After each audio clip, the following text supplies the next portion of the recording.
Welcome back. And I don't have a whole lot to do other than, I think, turn it over immediately to Elizabeth Newbold. That weird. Sure. So unless you want to introduce the panel, Chris, I can. But please do. Thanks. Okay, so I am excited to welcome a panel of inspectors from across our region. We have Steve Shermer from New York, who has long experience with gap audits and inspections. Tucker Diego from Vermont, who has long experience with really thinking through and understanding and taking a specific approach to implementation of the rule. Michael Botello from Massachusetts, who again has been around for, what do you say, Michael, 21 years? Oh, geez, not that long, but 15, yeah. Okay. 16, actually, 16. And the newbie is Kim Carlin in Pennsylvania, but brings a couple years of experience now with PSR inspections. And I can't thank this group enough for offering their insight and perspective. One thing that I mentioned previously was we wanted to explore different sizes of farms, different sizes of states, different types of farms, and just to represent and display the diversity of farms that we have in the Northeast region. So I know that this panel will bring that. And then, of course, our wonderful moderator is Betsy Bin of the Produce Safety Alliance, who you all know, I'm sure, who will bring her perspective to the conversation. So I'll turn it over to you, Betsy, and thank you. Thanks, Elizabeth, and really appreciate being able to participate as a moderator. As we discussed earlier in the earlier sessions, so there may be somebody on here who wasn't in the earlier sessions. So if you weren't, this is just a summary for you.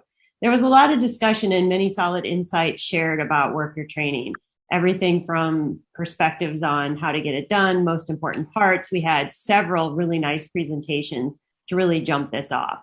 This panel is really intended to move this discussion forward to better understand what is being seen on the farms. And I realize all of our panelists are inspectors, but this is not really a discussion about compliance. This is a discussion about what they're seeing out there and how we can take these things that they're seeing and turn them into things that we can make into action items for us. It's important to keep that in mind, because really what we're going for is effective implementation of worker training programs as part of building a food safety culture. And so that's kind of what I want to frame everyone on as we move with these questions. So again, less about compliance and actually about food safety. How do we reduce risks, right? I think we can all argue compliance may or may not get us there, but I think we can all agree that good practices will get us there. So with that in mind, we have a few questions, and I'm going to just moderate and keep it moving. We're going to start with, what worker training practices are you seeing on farms that give you the biggest concern? So what are things that you're seeing, just to get us started? What are some high points? So Betsy, I can start off. Probably one of the bigger things we're seeing in New York is, multiple types of training being done at the same time. Farm safety, food safety, sexual harassment, and sometimes being done without enough emphasis on, food or produce safety. So can I ask a clarifying question? So do you think the fact that they're doing all of these at the same time is diluting all of them, or is just diluting food safety? I can't really speak for farm safety or sexual harassment, but I do think in some instances it's diluting the produce safety aspect of it.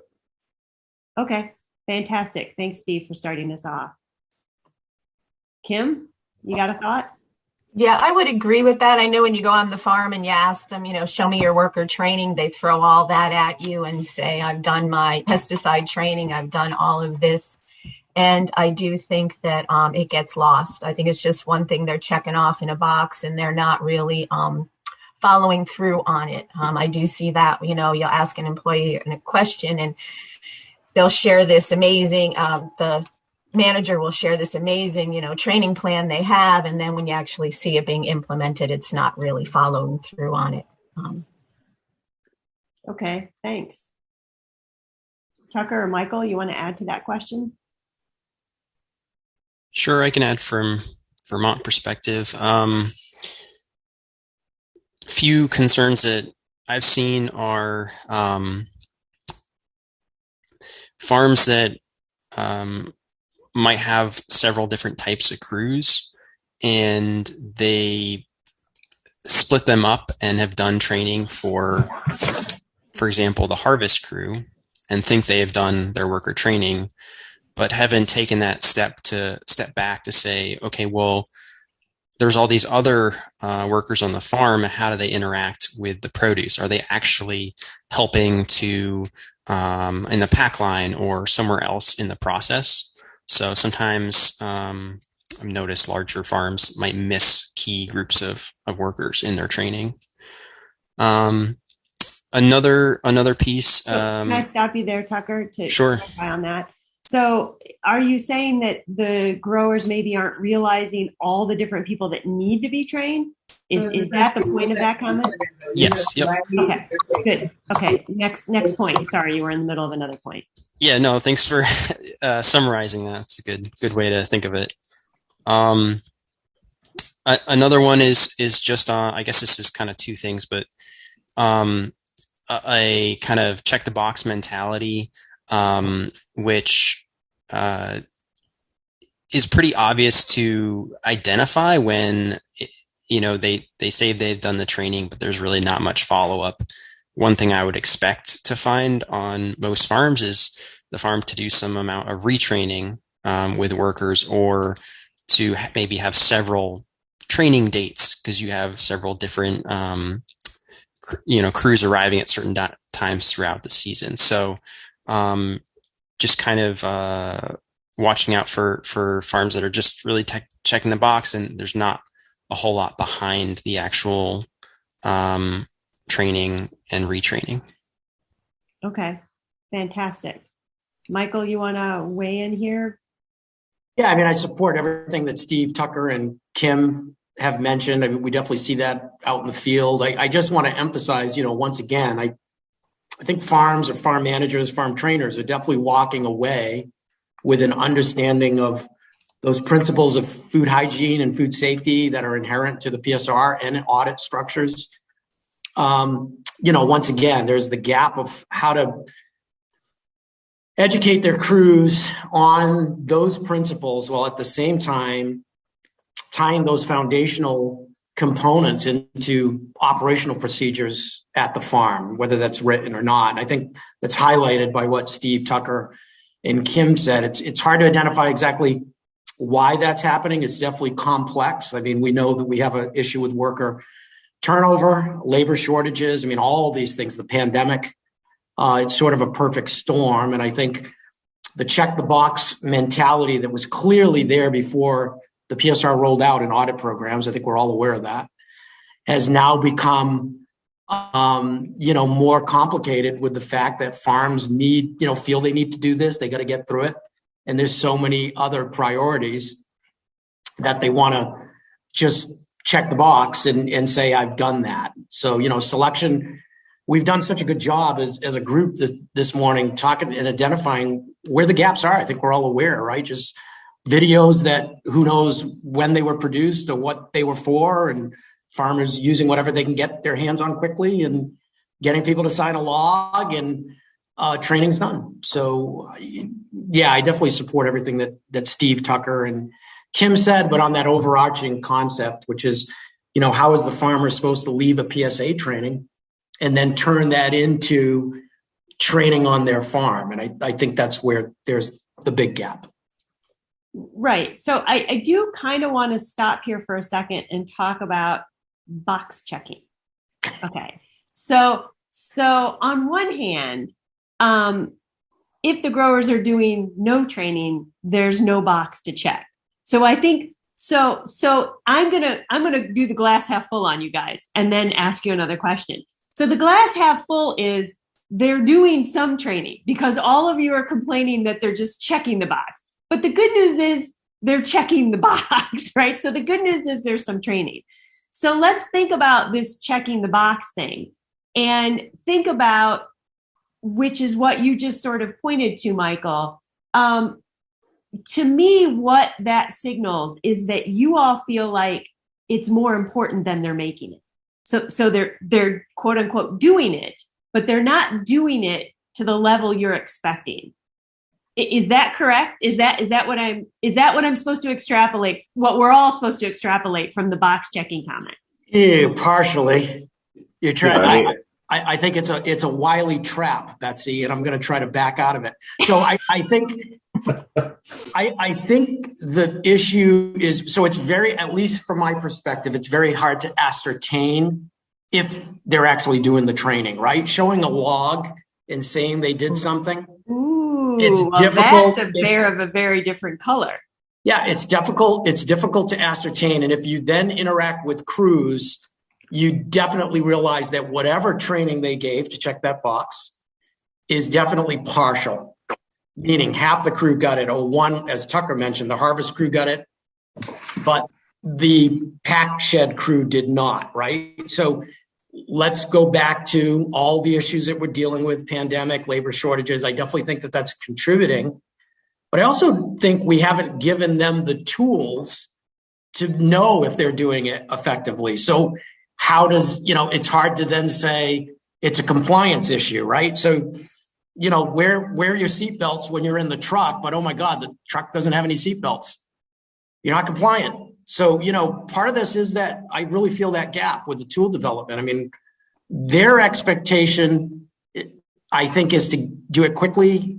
I know they want to do it effectively. I don't think anyone's skirting the issue, but if you throw the labor shortages, crews swapping in and out, where they're going to have to do this throughout the year, or as Tucker mentioned, retraining, my God, it's overwhelming for some farms to have to do that more than once.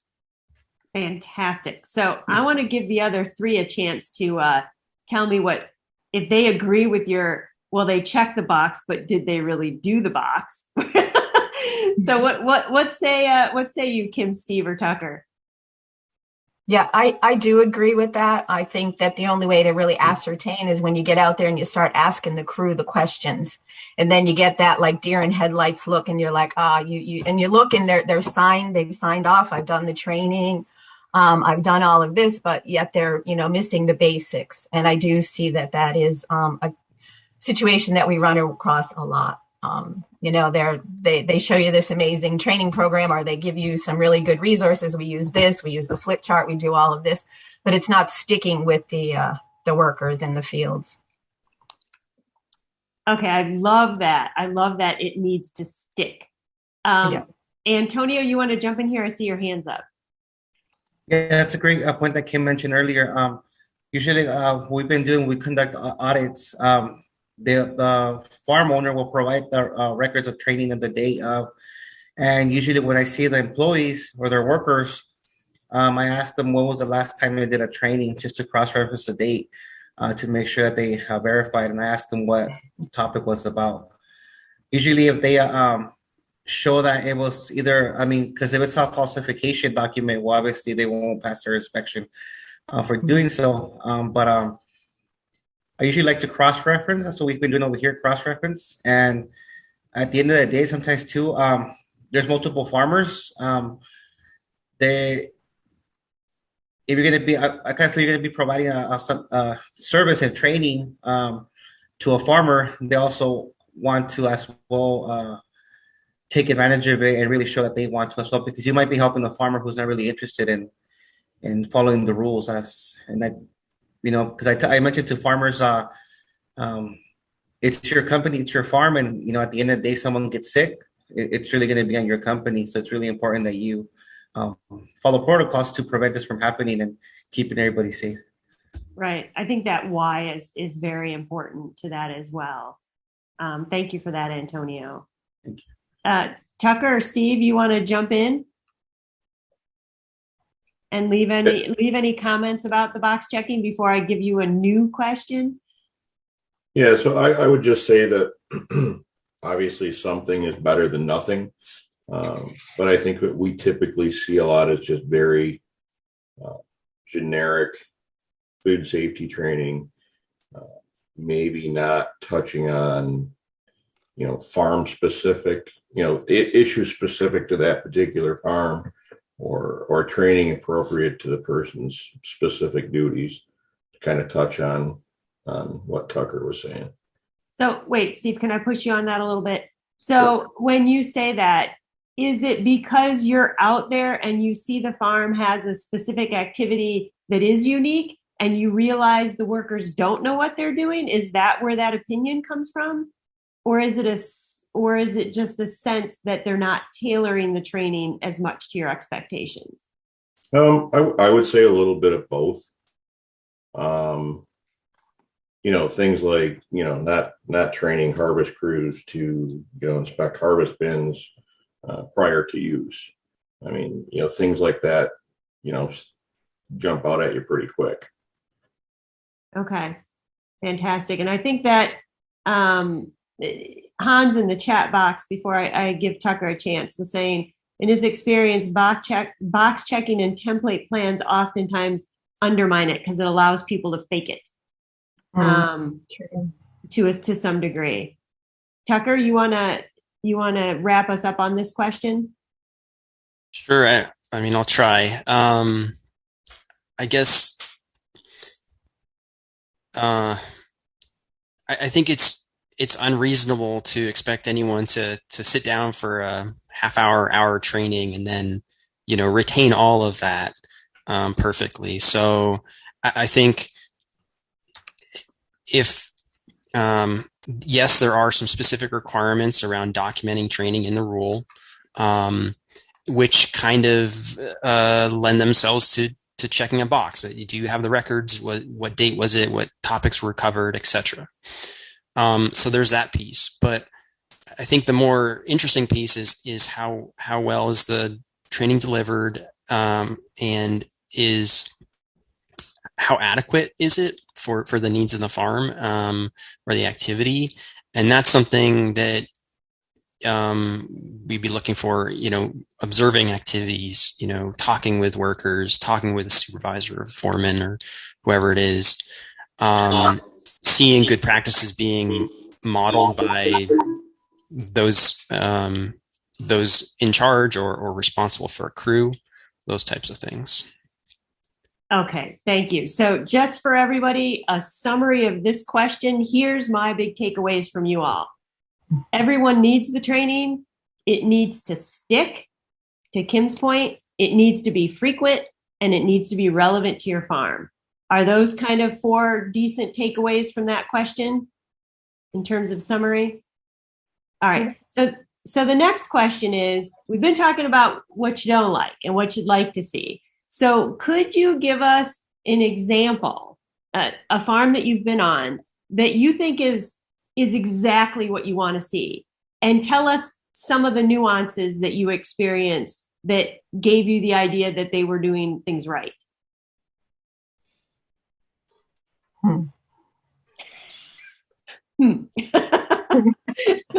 I can think, yeah, I can easily identify a few farms that do that, at least in our jurisdiction. And without naming them, they are farms that do focus on risk commodity production, in particular leafy greens. And I think by the nature of that commodity, I think they are much more in tune to food safety practices. I think little of that has to do with regulatory frameworks. I think a lot of it has to do with, the insurance of liability, pressure from buyers, and obviously what they see in terms of food safety outbreaks related to that commodity. And those farms tend to be better organized. They definitely call often to receive input. They work with our extensions. I mean, they are part of the community. And when you see that interaction taking place, at least from my perspective, you see the establishment or the beginnings of the establishment of a food safety culture. It's not just a training check box. It's everybody's involved in that culture at the farm. And when you're there and you talk to people who are working in the pack room, in the wash area, once again, specific to leafy greens, they really do know what they're talking about. They know the procedures, whether they're written or not. I always walk away going, wow, we've done it. But that's unfortunately not the norm. And I think those farms that are doing multi-crop, and once again, covered and non-covered, particularly those farms that are covered fully by the rule, also receiving audits for market access, it's overwhelming as to where to focus your training energy. Do you start with your risk commodities? Do you not? What's covered? What's non-covered? You're using, once again, the same infrastructure for almost everything. I feel like it's in many ways overwhelming for that grower to know where to start.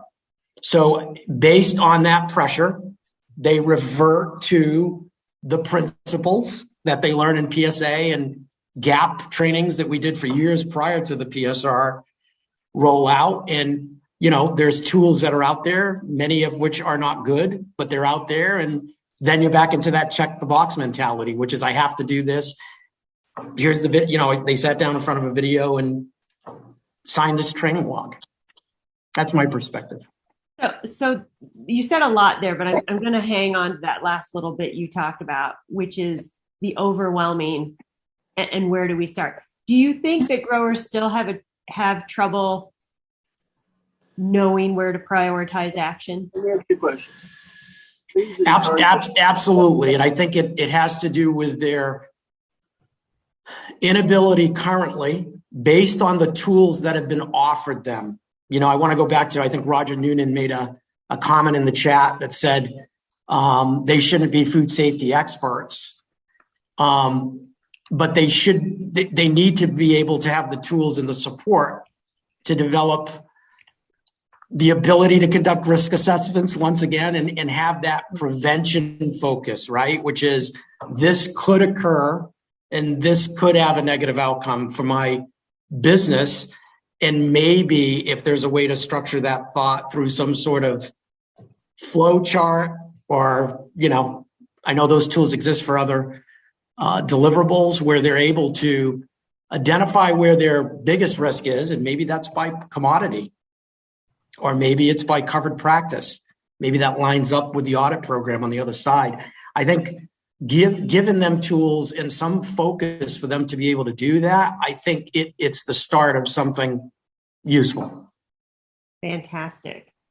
So Tucker, Steve, or Kim, you want to give an example of I'm going to go, Michael went with leafy greens growers who are getting a lot of market pressure and industry help. Other farms you've been on where you think, wow, this is what I'm hoping to see. Well, I think it has to. Oh, sorry, Tucker. Go ahead. No, go ahead, Kim. Okay. I've seen different things depending on the size of the farm and how much time they have to commit to things and that. Some large farms, some of them have some great training in place. They do a lot of follow-up. They have like brief little luncheon meetings, maybe once a month to hit on different topics. And that really, you do see that. You see that those workers have like a buy-in. They're committed. They know they're going to have those food safety meetings once a month, maybe talk some issues that they've had. I've seen some small farms that are doing a great job, and ones that you see like maybe they're in an organics program and they do the GAP and they do, you know, they have to do the FSMA. They really seem to have a handle on it, and they're very committed to providing a quality, safe product. Very small farms, you know, they have family that works there or, you know, just the local kids that come in. So some of those you see a real commitment to, you know, training the staff. And we've got a great group of guys that are helping us out. And there again, they do over lunch, they'll have talks about what they saw in the field. And I've seen it when I've worked with farmers, just helping them write their food safety plans. The different farms, you'll see, you know, these guys, their family's real committed to it. They sit around and have little meetings. I've seen larger farms where they actually do quizzes with them. They'll go over a module and they have to do a quiz at the end. And those seem to be the ones that have a good handle on things. Okay, thanks, Kim. So again, we're hearing some of those themes that certainly at least Tucker brought up the last question, which is that you know it's coming, you know the refreshers, the expectation that training is going to happen often, those lunch trainings, those quizzes, those are all pointing to that topic we talked about the last time or in the last question. Tucker or Steve, you want to add to that? Thank you, Kim. Sure, Betsy. So without getting, too farm specific, kind of some of the underlying themes that we see, on farms that they're doing it well is first and foremost the farmer or the manager understands why produce safety is important. And they lead in turn lead by an example, and they provide the right tools and adequate supplies to follow up, on the training. And they, essentially they create the culture. If the grower, the field supervisor isn't doing it, isn't taking it seriously, you can't expect the farmhands to take it seriously. That's a great point. Tucker, you want to add anything there? Yeah, I think some of the things I was going to mention were already said, but a few things that weren't is one is if there's someone on the farm who's responsible for conducting the training, it's part of their job. Usually it's not their whole job, it's just a small component of it. But usually that person is somewhere in kind of the middle management on larger farms, and it's part of their job to perform the training. And obviously that can't be the case on all farms of all sizes, but that does make a big improvement generally to their training and how well they're able to deliver it. Another thing that we haven't really touched on yet is infrastructure and how that might relate to actually having follow through on some of these health and hygiene principles. So, for example, hand washing. Okay, they've received training on it, but how well is the infrastructure designed to enable workers to actually perform the hand washing every time they should be doing that? Is it, a really long walk away? Is it always, are there never, paper towels or the bathroom's not stocked, those kind of things. So, yep, those are my thoughts. Fantastic. And I do think that leads back to what Steve was saying about the commitment of making sure the resources are there. And I think those, in a way, they're tied together, right? In a way, they're not, because sometimes it means expanding your infrastructure. And I do want to go a little bit to the chat box to layer in a few of these things, which is that we can't expect growers to be food safety experts. This is from Christina, but they are experts on their own individual farms, right? And so I think making those expectations clear are important. I think the other thing Roger said is, some of these farmers have had PSA training. Does a one-day PSA training make you an expert? And to that, I ask all of you, if you've ever read your car manual quickly, can you now fix your car? I mean, the reality is we don't all learn things. And I think one of the things that's coming out is this reoccurrence of needing multiple trainings. You have mentioned that for workers, it's probably the same for farmers, right? They don't need one episode. They need that continuing education, I think is critical to that. So there is a question in terms of what are some of the root causes to us not getting the worker training we're expecting and workers not getting the training they're expecting. And I'm going to give you guys kind of a jumping off diving board platform because I think you've already identified some of these, right? So I've been taking notes as you guys have been talking. One of them was the growers need buy-in. I think Steve mentioned this, Michael mentioned this. They got to have buy-in. Why is this important? They got to know why it's important. There should be somebody tasked with it. Doesn't necessarily have to be the farmer himself, but has to be somebody who is the person responsible. Have to have, they're still having trouble identifying which ones are the priorities. So maybe it's an issue of worker training not making it to the priority list, right? So those are three you guys have pointed out. What are other root causes of us not getting what we want? in terms of worker training? Or at least I'm calling those root causes because they seem like root causes. You can say, no, those aren't, I want to replace them. But I'm just trying to give you a platform to jump off with. And I'll look in the chat box too. One that I've seen that's fairly specific would be around translation. Just being able to, management and workers there might be a language barrier there, and just translating written material. Great.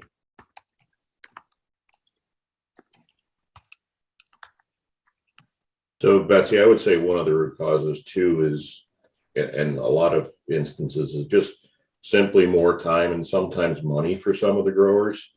We've touched on labor shortages, and they've had a lot thrown at them the last few years with getting workers and weather, and sometimes it's just a matter of there's a time crunch. They just got 10 workers and they need to go harvest, X, Y, or Z.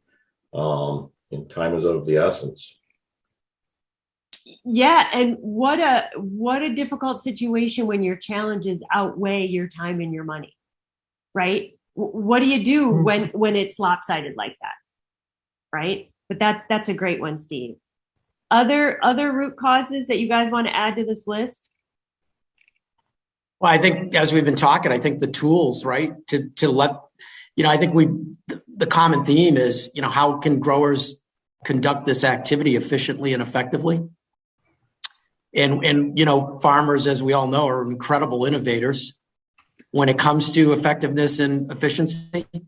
You couple that with all the pressures we've discussed and the fact that, in some growers' minds, although not all, this is not a priority area, right? It has not become part of the business culture like it is in food service, right? In food service, that this is your liability. It's your brand. It's your customers. It's your business.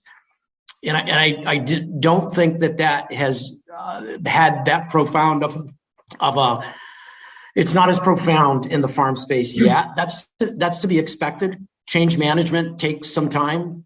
Cultural changes take decades in some cases. So I don't think we're behind the curve, but I do think having the effective tools, they're going to try to do it as quickly as possible to check that box. So if we can facilitate their lean towards efficiency and make it a little bit more effective, I think we're moving towards that continuum that maybe we're just embarking upon, which is getting farms to understand the impacts, the positive benefits on their business when it comes to establishing a food safety culture that are based on risk assessment and prevention, right? And I know a lot of folks in the room don't agree with this, and I will reserve my opinion, but the farms that do it well do use it as a marketing tool. They say, we implement food safety practice. And that market driver is almost more important than the regulatory structure because it's a competitive advantage. No different than Volvo saying our car got the 4-star crash test from whatever entity reviews those test results, right? I would definitely say market. Traditionally, in the 22 years I've been doing this, market's been the driver. Regulation's always been the catch-up game. Correct. It's not. Regulation has not led the party. So if we pull those concepts together in some way, shape, or form, and I know it's a complex situation, complex environment, like I said, it's just starting down a path. Mm-hmm. Antonio, do you have your hand up again, or is it still up from the last time? Oh, yeah, that's a great point. What Michael mentioned earlier. We have a few buyers. Farmers here in Alba, they struggle to sell their produce because they don't sell big quantities. So there's a few buyers that buy produce, and some have asked, we want to see their status, how they're doing with their trainings, or the request for records. And some of the farmers do use that as a benefit from them, saying that they'll invite the buyer to their farm, they'll do a tour as well. Pretty much they have pride because they know that the buyers in this area, it becomes a challenge. But having their food safety all in order, the documentation, it's a big plus for them. And a lot of some farmers do take that as a big tool for them to be able to sell their produce here. Yeah, that issue of market driver again. But then I'm glad you layered on, Antonio, the issue of what if you can't get in the market because you don't grow enough, right? So then there's that problem too. Tucker or Kim, you want to add anything to this? Other things? I know you added infrastructure. I am taking notes. But other things we want to add to this list? I agree with that. I think it's time, tools, just being able to look at the operation. Here, we're also seeing that with very small farms to get into markets. They're asking, can we get a certificate that we've passed our FSMA inspection? So they are using it as a marketing tool here as well. We just tell them to use their inspection report, but that is something that we're asked a lot. And one of the comments, speaking about marketing, one of the comments just recently in the chat box is this issue of who absorbs the cost of doing this, right? So we were talking about limited time and money, and Robert Haddad in the chat box was mentioning that the cost falls on the growers, and it might get them into a market, but it doesn't necessarily bring a better market price. Mm-hmm. I've seen that with growers tell me it doesn't bring me a better price. It brings me better buyers who pay on time, who don't try and drop the payment of the load after it's already out there. So I don't know if you guys have any thoughts about that issue of price. It's an unfortunate predicament. Thank you, Robert, for bringing that up. It's a tough business. It's not based on contract, as you know. I feel every day for fruit and vegetable growers because when your cost goes up in a traditional business, you pass that on to your consumer or your channel partners. Fresh produce is one of the few business areas where you just can't do that effectively because you're going to have a grower who's growing it at a cheaper cost or trying to dump it at a cheaper price because they have more acreage and they can make up the margins on other crops, right? So unfortunately, in the way the system is set up, it's tough. It's hard to have that conversation with growers. I totally am sensitive to that, and sort of it is what it is. It's terrible to say. Yeah. I don't, Tucker, Steve, or Kim, if you have anything to add. Otherwise, I am going to ask you guys a sort of a inspectional question, although it's not really meant to be an inspectional question, but I do think for this group, it's important. When we look at these, so to sort of try and pull this into the question, we've talked about what you'd like to see. You've talked about the box checking, what you see when you're out there. When you're out there and you're seeing these things, what parts of the produce safety rule are you linking these things to? Right? So which of the provisions do you feel like they're falling down the most on when it comes to worker training? Right? And we've talked about like some of the provisions of the rule are very broad. You have to train people so they know what job they're doing. So which of the provisions when you're out there, the produce safety rule, do you as inspectors go, this is the one they're really having trouble meeting? And I promise you, I won't turn this into an inspection. I'm asking it for a reason. It'll go someplace good, I promise. Betsy, I can start that. Thank you. Try to. Subpart C and D are really the home of the training requirements, qualifications, and then the health and hygiene practices. So that's not to point to a single provision, but that's really where I would focus in on. The thing about training, though, is that any other issue that we might see on a farm that it might be cause for concern, you probably could find a way to link it back to worker training at some point. So even though those two subparts speak to it specifically, it's really the whole produce safety rule, I would say. I don't know if that helps, but No, that I think is an eye-opening assessment, Tucker. I appreciate that. For anybody in extension, I hope you were listening to what he just said, because that was really a fantastic way of saying it. Steve, Kim, or Michael, you want to add into that? Tucker's dead on. I mean, that was going to be my response. And I think by, the nature of any regulatory structure is to reference an article, obviously, or and then focus on that anomaly through a write-up. I think we get right back into the box checking again if we take that approach. Because then you're fixing the problem on the paper, but not all the rest of the stuff. So, and it's sort of like whack-a-mole, right? And then the next season you go out, there's a different problem. So, and I 100% agree with what Tucker just said. If there's once again, focused on, I know with this group, I don't need to drive home those two terms, which is prevention and risk assessment. But if you focus on that systems approach on the implementation of any structure, be it regulatory or audit, the training should dovetail into that. And it's in a holistic approach. It's not specific to, something we write up as a regulator or as an auditor.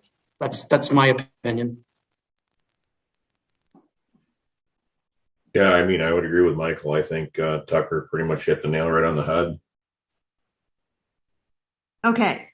So Kim, I'm going to give you a chance to say, no, there's this provision that bothers me the most. And this is where they're falling down.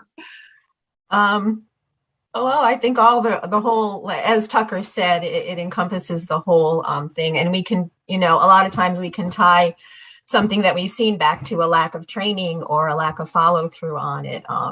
We've seen situations where I watched a gentleman walk over and pick up a supposedly clean harvest container, bring it and put it there to start, putting stuff into it. And we tied that back to training because, they had just told us they trained them to inspect and not do this and that. So we tied that back to it. Then there was a glove use issue where they were, had this nice cart set up where they had all this hand sanitizer and all of this on there. And that's what they were using. And that went back to training and that talk about, you need to wash your hands before you use sanitizers. So I think there's a lot you can tie back to training on what we see out there. Okay. So what I want, and the reason I was asking this is because I do think, I'm going to say this is what Michael said, although he didn't say this specifically, but I do think we need to recognize that inspectors can fall into the same box checking mode that growers fall into, right? So it's a human nature perhaps to have that be how we do things. But getting back to this root cause as a setup so things that you all said during this last piece for everybody in the group, this need to get buy-in. And several people, including Antonio, market drivers are probably most effective. Certainly regulation is, but probably market drivers. There's that need to understand why it's important. There's also this need, I think that Steve pointed out, you got to lead by example if you're a grower, right? You've got to provide those resources. You've got to have that commitment to it. There needs to be somebody in charge of that training. That focal person is very important. In terms of still having trouble identifying these priorities, there's this balance between we shouldn't expect them to be food safety experts, but if they're going to do prevention and risk assessment, as you just said, Michael, they got to have some knowledge because they can't do that with nothing in the toolbox, right? Yeah, and I know that's a visceral reaction, particularly from some farmers or, even folks in my community. That often I have that reaction, which is, what are we asking these farmers to do? In reality, if something occurs and they're doing something egregious, I mean, they're going to be liable for it. I mean, and it's not going to be a regulator that makes that determination. It's going to be a civil court or a criminal court. I mean, we've seen that, right? In the space in the past. We are in the United States of America. That's how we operate. Mm-hmm. That's unfortunate. You had asked the question, how do we get growers to be more efficient and more effective? I would also then say, and competent, right? How do we get them the core knowledge they need in competency without sending them back to get their PhD, which I think is not required, right? But they do have to have some core competencies. The other thing that was mentioned was effective communication. Tucker mentioned this. Sometimes it's language barriers. Sometimes it's not even prioritizing communication, right? So I think that was another point that was made. And then there was this discussion of need, time, and money, and sometimes those challenges outweigh the resources they have. So how do we tip the scales? And again, I'm going to go back to that comment about efficiency and effectiveness. How do we tip the scales with efficiency and effectiveness to get it back to there? And then lastly, and this is where I asked you the question about, this is why I was hammering on you for the provision, is not understanding expectations, right? Not understanding what the expectations are when you look at those subparts C and D. What do they really say, and what really is the expectation from inspection, but also just in general, from buyers, from the market, from food safety requirements, right? What are those expectations? So that's what I wrote down based on what you guys said. And I tried to go back to lists that you guys had mentioned. So I'm going to lead you into this last question, and then we can maybe open this up to the bigger group to prime us for what's going to come in about 12 minutes, which is, how do we start moving forward on some of these things for growers? How do we let growers know these are the things that we think are the root causes? But also, how do we start moving them towards content, effectiveness, and efficiency in these areas to address some of these problems?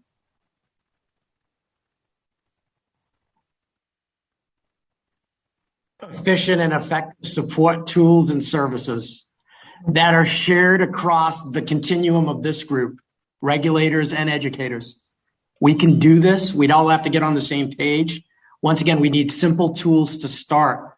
The farmer's going to choose the most effective and efficient means of providing that training. So if we can just start down that path, I think it's a great start. And it may take 10 years. It may take 20.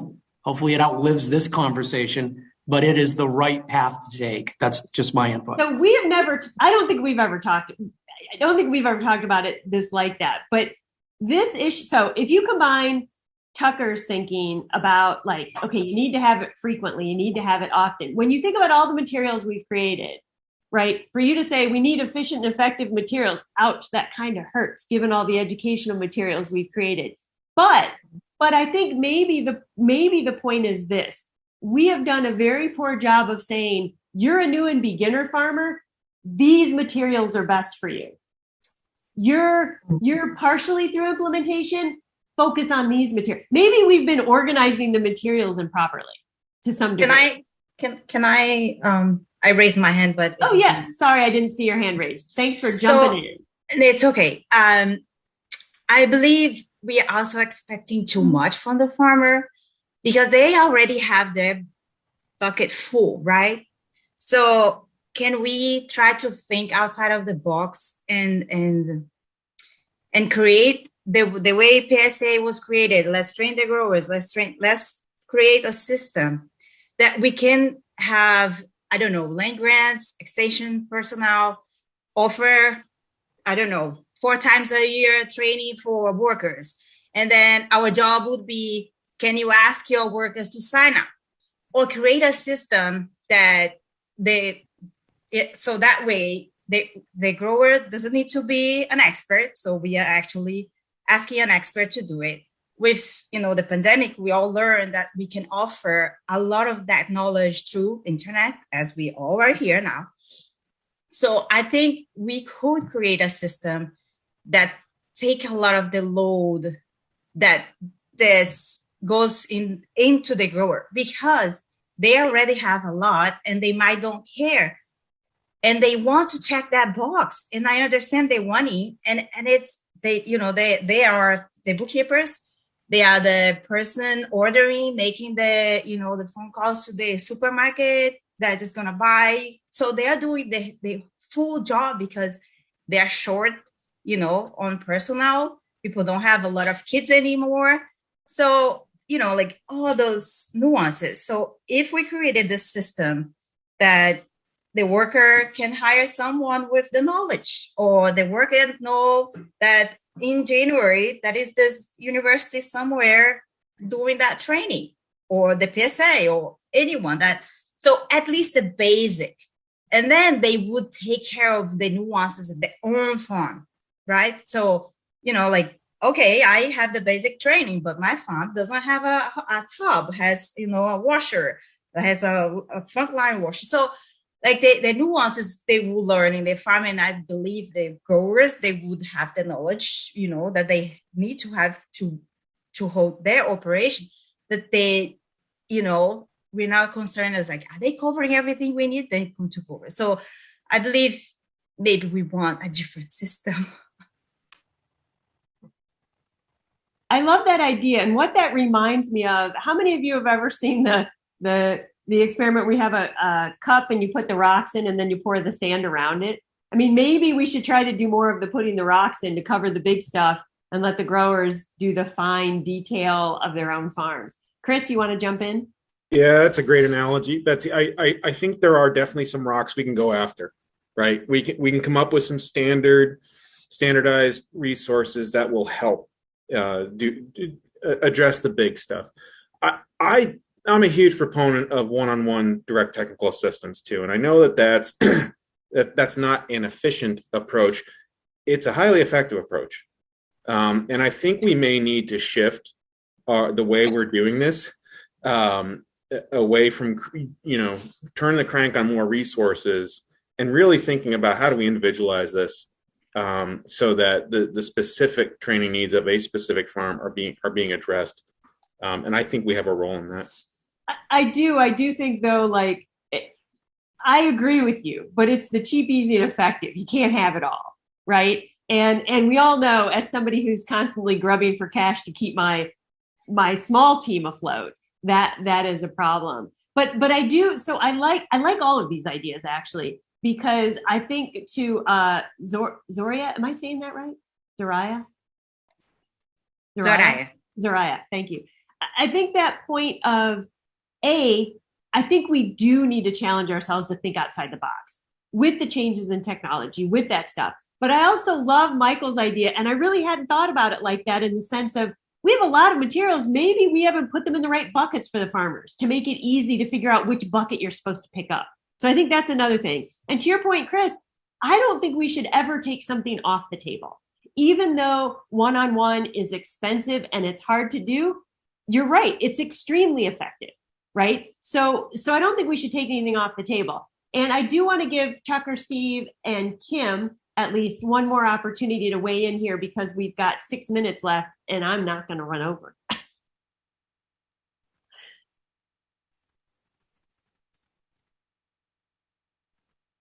So I'll just hop in here. I know we keep saying that we don't expect the farmers to be experts in that, but if you think about, anybody involved in food service, there is an expectation of having some knowledge. We say the PSA, how many times do we have to do this? It's the grower training is one and done. I do think that we need to continue the one-on-one. As a regulator, that was something, you weren't allowed to do previously, but now we are permitted to go out there and do that educational research, outreach to these groups. And I do think that is helping us, but I do think that we do need to have expectations of some expertise. I mean, it is their farming operation. They know it. And we need to tweak the resources that we have to those specific farms and those situations, because we all know how unique, these farms can be. Yeah, and I do want to make it clear that the Produce Safety Alliance, just to be clear on that, we do call it a one and done because that's what we were told, but none of us believe that it is a one and done. Again, you don't read your car manual and know how to fix your car. But I do agree with you that there is this, they have to have some competency, some core competencies.